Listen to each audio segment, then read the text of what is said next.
Hi and welcome everyone. My name is Dan for thecreativemusician.net. Just bringing you a short little video today about recording setups from home. Well, I know these days it's pretty difficult to sort of get your head wrapped around what you might need in terms of recording setups. So I thought I'd sort of break down what I use and what I've used and what I've sort of learned over the years I need, what maybe I don't need, just to sort of help you out if you're just getting started and you're just trying to figure out what you want to do recording wise.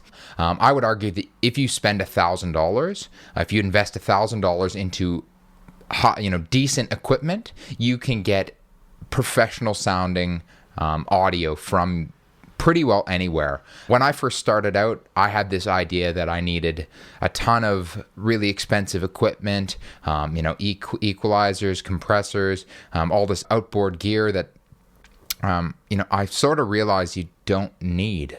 It's very easy to sort of get stuck in this mindset that you need more than you actually do. I just want to walk you through what I use a little bit and what I think are the two main starting points when getting into a home studio. So let's get started. So number one, software. This is sort of the bread and butter, the foundation of your kind of studio. Now you can get free software. They do a pretty good job. If you want to unlock a bit more and have a bit more in the way of features, I would recommend, if you're using a Mac, I'm pretty comfortable with Logic Pro these days.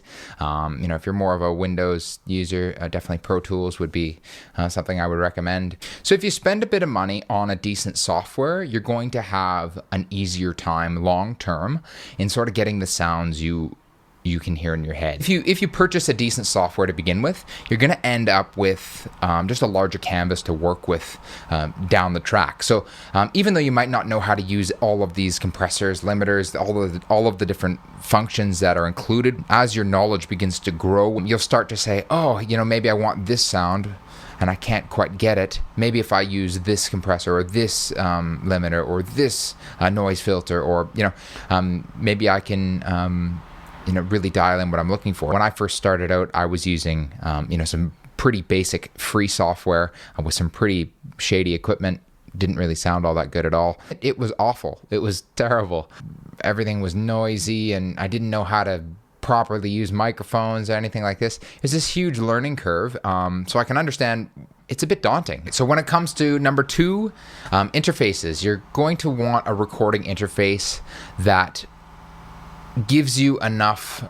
You need something that can handle the projects you're about to throw at it. I would argue that a recording interface with 6 to 8 channels is going to be perfect for most home studio applications.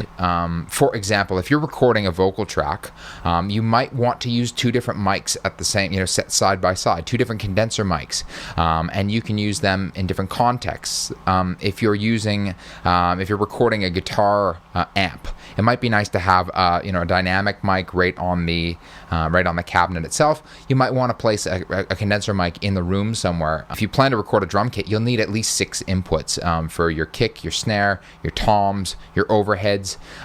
It's nice to have that flexibility without being limited by your inputs. One thing I've always loved it, is it's probably discontinued now, but it's the Fire Studio project by Presonus. It's been excellent for me and for everything I've needed. And I actually at one point had 2 of them daisy chained together, where you link them together. And I was getting 16 channels that I could use, which was more than enough. I ended up just dialing it back to 8. I didn't end up needing more than that. So for example, if you're recording an acoustic guitar, it's nice to have a couple pencil condensers running in stereo. You might also plug your guitar in as well to sort of get, and then you've got 3 or 4 different inputs for that one instrument. But the nice thing is it's giving you much more flexibility later on in the mixing and mastering stages, where you can go back and edit and take out this and add a bit more of this. You're going to be able to dial in the sound you want and sort of isolate what you're looking for down the track.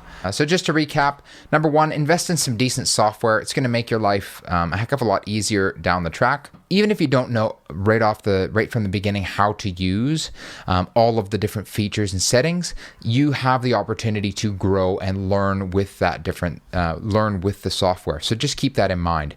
Number 2, just invest in a decent audio interface that's going to allow you to record multiple inputs at the same time. All right, well, I hope this video was helpful for you today. And again, feel free to like, share, or comment below. I'll also post a couple different interfaces and softwares that I think are great in the description. All right, well, I'm Dan for thecreativemusician.net. You have a great day. We'll see you again.